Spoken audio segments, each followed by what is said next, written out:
Philippines. Dahil sa totoo lang naman, lahat ng ibinibintang sa kanya, ginawa ni tatay para sa ating mamamayang Pilipino. Napakaganda ng kanyang advokasya. No to drugs na talagang in-implement niya noong kanyang panahon. Ngayon, ano po ang nangyayari? Lantaran, nakikita na natin sa mga Facebook Live na nagda-drugs. During the time of Tatay Digong, hinahantin niya, hinahanap. Ngayon, parang normal, walang nangyayari, walang nahuhuli. Bakit? Bakit? Sa panahon ni Tatay, advokasya, no to corruption. Ngayon, lantaran, nasaan ang pinababalik ng Supreme Court na pera ng PhilHealth?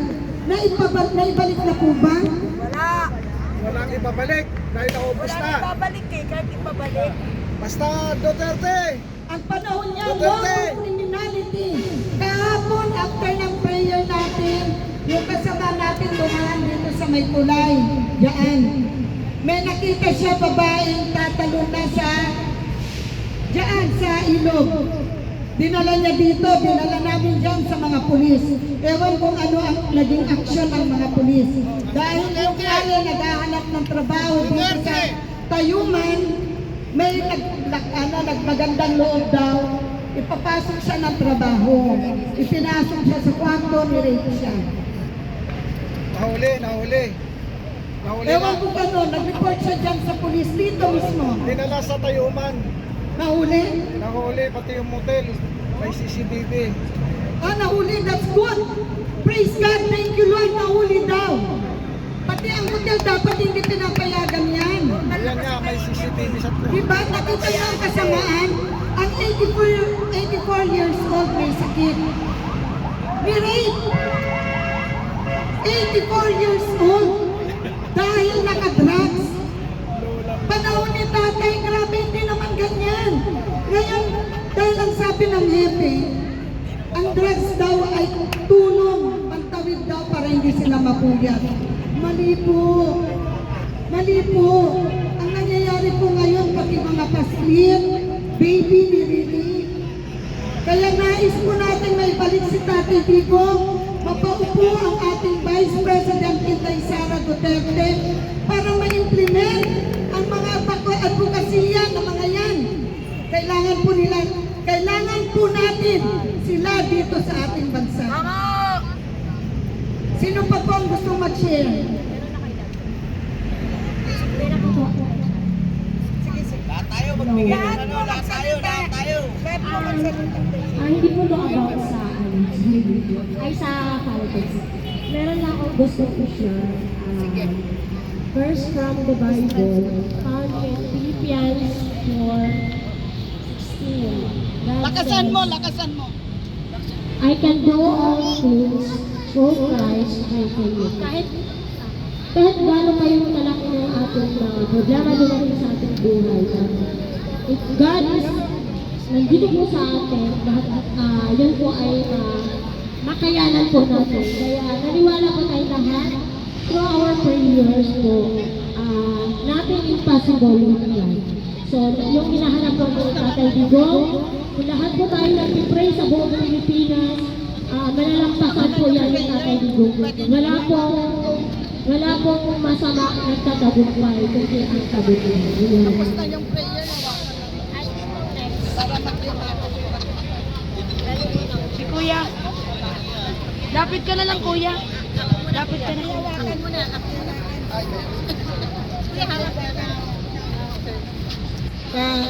Nagpapasalamat din ako kay Ma'am Ariel sa pagbibigay oras upang maihayag natin ang ating Itakasan po, sa itakas mo sa sariling pamamaraan na ito. Hindi sapagkat kami narito ay meron kaming bayad. Wala. Sabi nga nila, effect daw kapag walang bayad. Pero para sa amin na ngayon ay nandito tayo sa atin, kahit walang bayad, nandito tayo. Tama po ba? Oo. Kaya ang Duterte, hindi yan sa halapi, kundi sa pagbibigay ng puso na nagmumula saan? Sa pagmamahal natin sa bayan natin. Amen! Nandito din ako. Sabi ko nga, hindi ako lumalaban para sa sarili ko lang sa ngayon. Kasi, sabi ko, malapit na rin ako umuwi sa langit.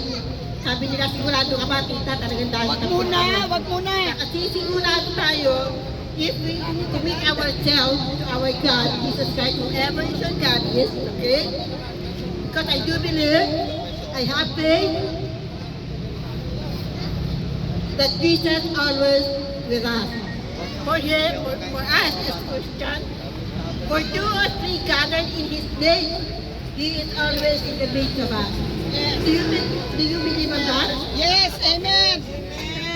Ang sabi nga sa Bible, from John 14:14, if you ask anything in your name, in my name, I will do it. Medyo malakas yata boses ko, kaya medyo pumapat yung boses ko. Ganito ako kapag nagmamahal ako.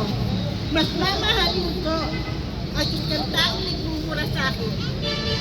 Kung ang puso naman niya ay tapat sa paglilingkuran, na may katotohanan, sa tunay na pagbibigay ng hustisya, na may katapatan, may kagalakan sa puso, lalong-lalo na may liberty para sa ating mga Pilipino.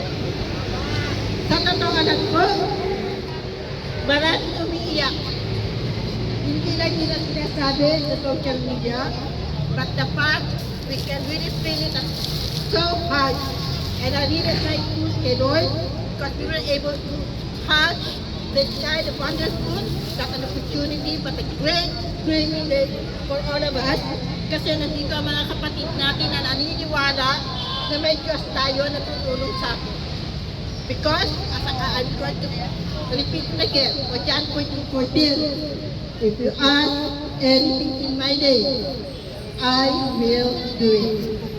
And for him, I can do all things through Christ, because we cannot do anything without him. Please, once we pray, never give anything down to ourselves. Don't put any sign away. But I do believe that everybody believe that we have one. Sino yun? Si Jesus Christ. Okay? I respect with some belief. And most especially, kapag mamahal ang ating mga kababayan. Muli, nagpapasalamat ako kay Ma'am Dam. Kasi kung wala siya, nandito pa tayo, siguro isa, dalawa. Nakatulad ko, naghanap ako ng group. Sabi ko, wala pa ba pupunta at pupunta na dapat natin puntahan. And then please connect me to somebody else.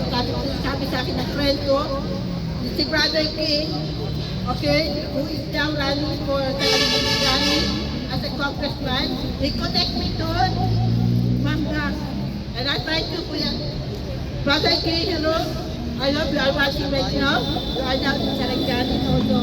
Some friends of mine right now around the world, thank you for giving us the opportunity like this, okay?